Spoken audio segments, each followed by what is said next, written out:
എന്റെ ഇഷ്ടങ്ങൾ എന്റെ ഫാമിലിക്ക് അറിയാം. Family wedding centre, Kunnamangalam, Vadakara, Manjeri, Meppadi, Tirur, Perinthalmanna and UAE.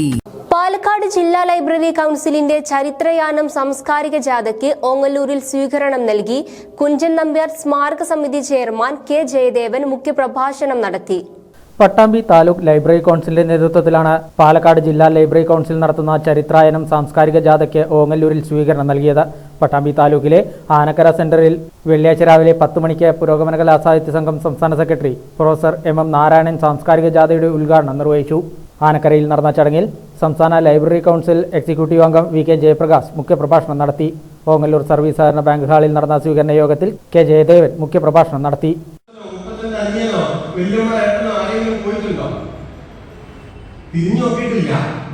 പോയിട്ടില്ല എന്നിട്ട് ഈ മഹിമ പറയാ, നിന്റെ ജാതിയുടെ മഹിമ പറയാ, നിന്റെ മതത്തിന്റെ മഹിമ പറയാ. അങ്ങനെ പറയുമ്പോ സംഭവിക്കുന്ന ഒരു കാര്യമല്ല. ഇന്ത്യ എന്ന ആധുനിക രാഷ്ട്രം 47 ഉണ്ടായപ്പോ അത് ലക്ഷ്യം വെച്ചിട്ടുള്ള വെൽഫെയർ സ്റ്റേറ്റ്, ക്ഷേമ രാഷ്ട്രം എന്ന ആ ഒരു മഹനീയമായിട്ടുള്ള ഒരു ലാസ്റ്റ് പോയിന്റ് ഉണ്ടല്ലോ. ലാസ്റ്റ് പോയിന്റ് എന്ന് പറയാൻ ഒരു പോയിന്റ് ഇപ്പോഴത്തെ രാഷ്ട്രക്കാരാണ്. ആ പോയിന്റിലേക്ക് എത്തുന്നതിൽ നിന്ന് നമ്മുടെ നാടിനെ ഈ വിദ്യാഭിമാന ബോധങ്ങൾ കടന്നു നിർത്തും.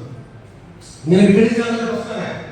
അതുകൊണ്ട് ഈ വിദ്യാഭിമാനത്തിന്റെ വിഴുപ്പുണ്ടല്ലോ, ഈ വിഴുപ്പിനെ കുറിച്ചു കളയാൻ നിങ്ങൾക്ക് ചരിത്രത്തിന്റെ മരുന്ന് നന്നായി ഉപയോഗപ്പെടും. അതിനുവേണ്ടി നമ്മൾ ചരിത്രം പഠിക്കുന്നതായി പറയാം. അങ്ങനെ പഠിക്കാനല്ല കുറച്ചുകൂടി പിന്നിൽ പോയതാണ്, കുറച്ചുകൂടി പിന്നിൽ തുടങ്ങണം.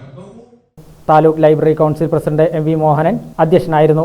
ജാഥയിൽ വെച്ച് വിവിധ മേഖലകളിലെ പ്രവർത്തനങ്ങൾക്ക് പുരസ്കാരങ്ങൾ ലഭിച്ച സിനിമാ സംവിധായകൻ ഫാസിൽ റസാഖ്, പ്രൊഫസർ P. ഗംഗാധരൻ, അഭിനേത്രി ബീന R. ചന്ദ്രൻ, C. അച്യുതൻ എന്നിവരെ ആദരിച്ചു.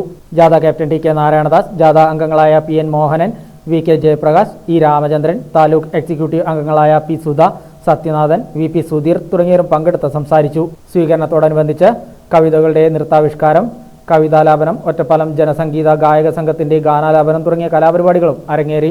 വിവിധയിടങ്ങളിലെ സ്വീകരണങ്ങൾക്ക് ശേഷം ജൂൺ 2 ആലത്തൂരിൽ ജാഥ സമാപിക്കും.